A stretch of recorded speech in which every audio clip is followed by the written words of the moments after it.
Ryan Grim is many, many things, only some of which I can say publicly, but he's an outstanding investigative journalist. He is the co-founder of the superb new news site, the Drop News site. I think it's about 9 months old or so now. He is also a co-host of Breaking Point. He's always everywhere, taking care of everything journalistically and in every other way. He's a real hustler. He's also a good friend of mine, and I'm delighted to welcome him to the show. Ryan, it's great to see you. Good evening.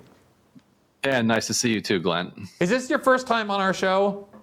This is my maiden voyage on System Update. We thought so. We have some champagne and cake in the back to celebrate. So when you're done, you can partake in that with us virtually. All right. So I don't know how much of you heard of that, but I wanted to just kind of set up what seemed. We don't know for certain that Bari Weiss is going to integrate into Paramount and CBS News, but it's certainly serious efforts are being made. There's a lot of reporting. I've heard a lot of things about this as well. Everything from CBS buying for the Free Press to making Bari Weiss a 60 Minutes correspondent or some sort of ombudsman who makes sure that CBS News is unbiased. But you have an article about the Free Press, which is the vehicle that she uses to further her various agendas. And it's on Drop Site. It's with Maz Hussein. And the title of it is A Pro Nonprofit is Funneling News Content Through Bari Weiss's Free Press. And it's not so much about the funding of the Free Press. Instead, it's about where a lot of her content is coming from and the coordination of it with at least the agenda of the Israeli government, if not the Israeli government itself. And it focuses on this entity, the Center for Peace Communications. A very nice sounding, very inoffensive name, the Center for Peace Communications. Who could be against that? So can you talk about what it is that you found in terms of how these entities function? Yeah, if you think about Bari's news organization, the Free Press, it's broken into opinion, analysis, like hot takes, and then occasionally they have some actual hard reporting, from the Middle East, and in particular, sometimes from Gaza and from Israel. And so we started taking a closer look at the reports that were coming out of there because we didn't think, wait a minute, there are Palestinian journalists who are working for the Free Press. This is an interesting development. Let's take a closer look at this. But it turned out no, because Western journalists are not allowed into Gaza because they're blocked by Israel. But there are a ton of journalists who are in Gaza that Western news outlets like Drop Site and others, can work directly with. You create a relationship with them and you publish their reporting. That's not exactly what the Free Press was doing. Every article where they had hard reporting coming out of the region was partnered with this organization that you just named, the CPC, the Center for Peace Communications. And you don't have to look much further into it to figure out exactly what's going on with it. But if you peel back and look who the donors are to CPC and who the board members are and who the kind of leadership is, it very quickly becomes obvious that this is a hardcore kind of pro-Israel organization in Washington.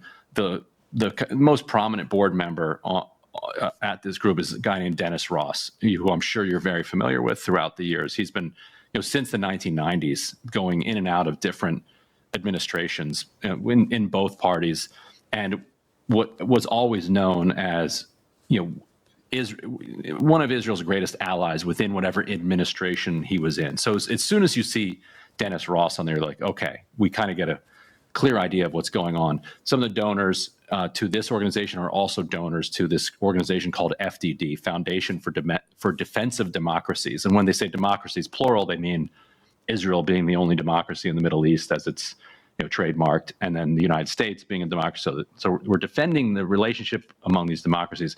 FDD is this notorious kind of pro-Israel organization in Washington. Like hardcore, warmonger, neocon, like one of the worst, most extreme, going back a couple decades at least. So they have never met a scenario where they didn't want to use American weapons to resolve it. Or American force on behalf of Israel. And they were a big pusher of the American involvement in the war with Iran, obviously, just to put it mildly. So one of the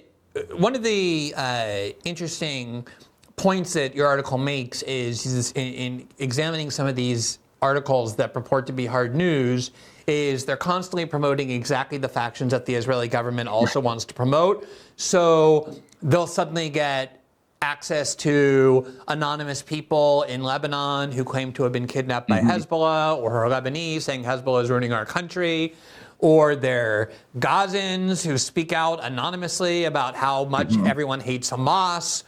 And the Israelis, as part of this cynical plan over the last year to basically fund and create yet another former, I guess you could say, al-Qaeda terrorist group, similar to the ones they found formed in Syria, to be the rival group to Hamas, and Bari Weiss and her outfit, where they're promoting the head of this group, despite being someone with a clear history of what the United States has regarded as Islamic terrorism.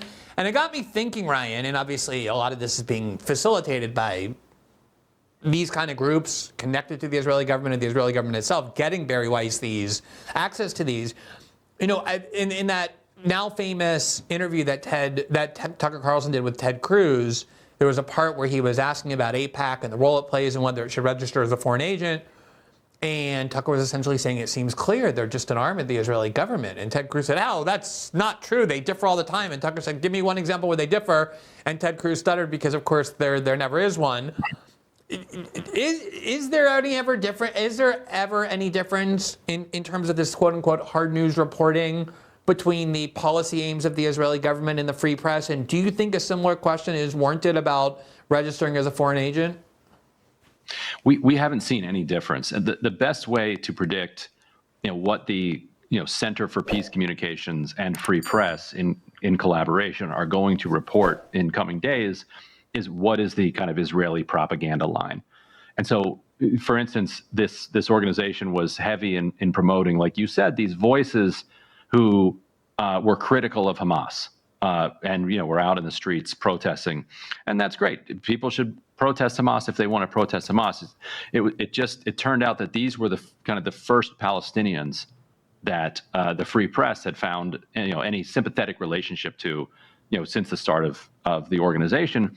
And the things that they were saying, and like you said, often anonymously, just perfectly married with what Israelis were saying, Palestinians ought to be saying about Hamas. And we looked into some of the reporting that they were doing, and it would clash with what had been reported elsewhere. Like, for instance, there was one case where you don't even need to get into details, but like one person was said to have been beaten, and they said that he was dropped off, according to the CPC, dropped off in front of his mother's home. Other reporting elsewhere was that he'd been dropped off at the hospital. And so you start to think, like, well, wait a minute, like what's going on here between the reality of what happened and it going through this pro-Israel organization and then to this news organization? Because that's the thing. If you want to be a nonprofit that parrots the line of the Israeli government, you should go ahead and do that. Like, this is a free country. Go ahead, file your 990s and do that. To then call it the Free Press, to call it a news organization, and to say that it's doing heterodox work against the interests of the powerful, was the part that kind of was a little bit lacking to us. But I think and what Ted Cruz is relying on, and I think what the Free Press can rely on here too, is that even though they were doing the exact same thing that the Israeli government wants them to do, they're all Americans and they're doing it kind of on their own, and they're doing it in conjunction with the Israeli government, but they're not being paid directly by the Israeli government to do it. And so that is how they, I think, thread that needle that they don't need to register. Right. Although, obviously indirect payments and then coordination with the foreign agent certainly would give a federal prosecutor very good grounds to argue that you should have. You sure would. Any other country, you'd have your lawyer would be saying, go register. You better be safe and just register here. And of course, they have, by the way, a very similar dynamic with Iran. The people they prop up, not just the Free Press, but all Israeli supporters, as the true spokespeople of the Iranian government, including the Shah's son, are always very pro-Israel, always blaming Hamas, perfect spokesman for the Israeli people who just so happen to be the real voices of Iran. All right, let me ask you a little bit about this transaction, the proposed transaction that seems to be the one currently on the front burner, which is where they wouldn't just hire Bari Weiss, but David Ellison, the son of Larry Ellison, would use the fortune he inherited to buy the Free Press for something like a reported $250 million. I remember when Bari Weiss was hired away from the Wall Street Journal by the New York Times, she was hired at exactly the same time as Bret Stephens was. And I remember a bunch of liberals, most liberals were focused on Bret Stephens. They were outraged that he was going to the New York Times because he was like anti-climate change and pro-choice or whatever, pro-life or whatever. And that was when I wrote my first article on Bari Weiss, saying she's by far the more consequential hire. She's very, very shrewd. She understands the kind of rhythms and dynamics of new media. And I thought then, and I think now, that Bari Weiss is very shrewd. The Free Press, by all accounts, is a success in terms of the massive amounts of money it's raised, both from very, very rich people who support its pro-Israel agenda, but also they have a lot of subscribers who also like what it does. At the same time, Ryan, although they make a lot of money, it doesn't really leave a very big imprint in the media culture. If you look at I think we have a couple of clips, a little bit of screenshots from, and this is not cherry picking, this is just their last like 12 or 14 YouTube videos.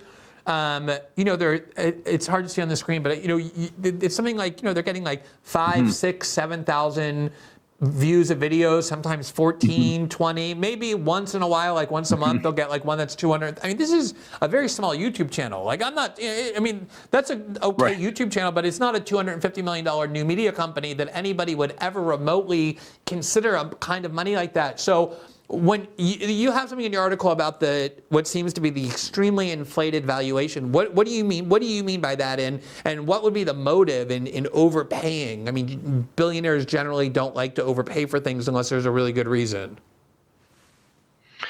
Yeah, I mean, I think the Free Press fits this, like, it just perfectly scratches every itch that these, particularly I think scions of wealth have. Like if you think about Ellison, he probably, he was born into enormous amounts of money, wants to think of himself as a heterodox thinker, doesn't want to think of himself as somebody who's just kind of inherited a bunch of money and believes everything he's told. And the Free Press, when it launched, was cutting against the kind of woke cancel culture grain.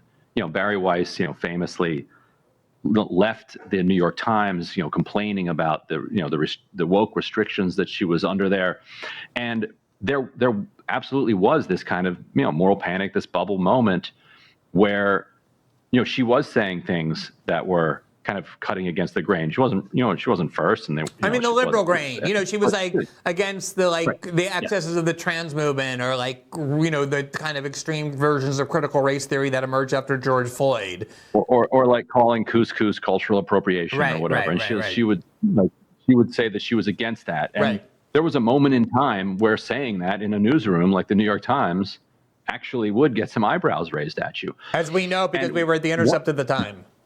Right. We got eyebrows raised at us. Yes.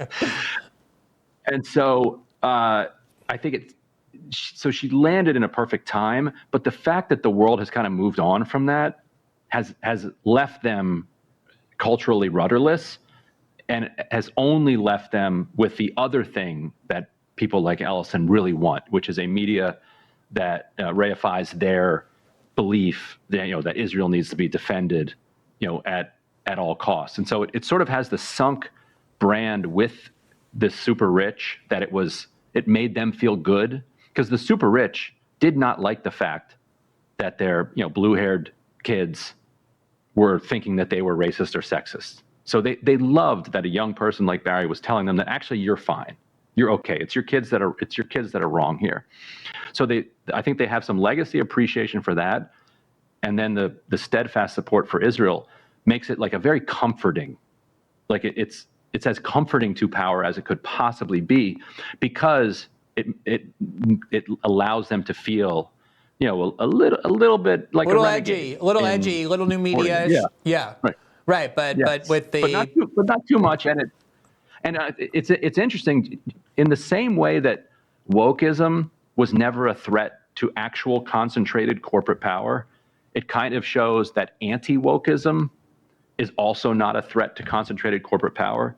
Like, that concentrated wealth loves anybody talking about those cultural issues, no matter what side it's on. Blue hair, regular hair, no hair. If you're talking about hair and piercings, that's their preference. And trans rather than you and talking gender about ideology, and not the disbursement of power, like a billionaire about to buy CBS News and then using it for his own agenda. Thanks for watching this clip from System Update, our live show that airs every Monday through Friday at 7 p.m. Eastern exclusively on Rumble. You can catch the full nightly shows live or view the backlog of episodes for free on our Rumble page. You can also find full episodes the morning after they air across all major podcasting platforms, including Spotify and Apple. All the information you need is linked below. We hope to see you there.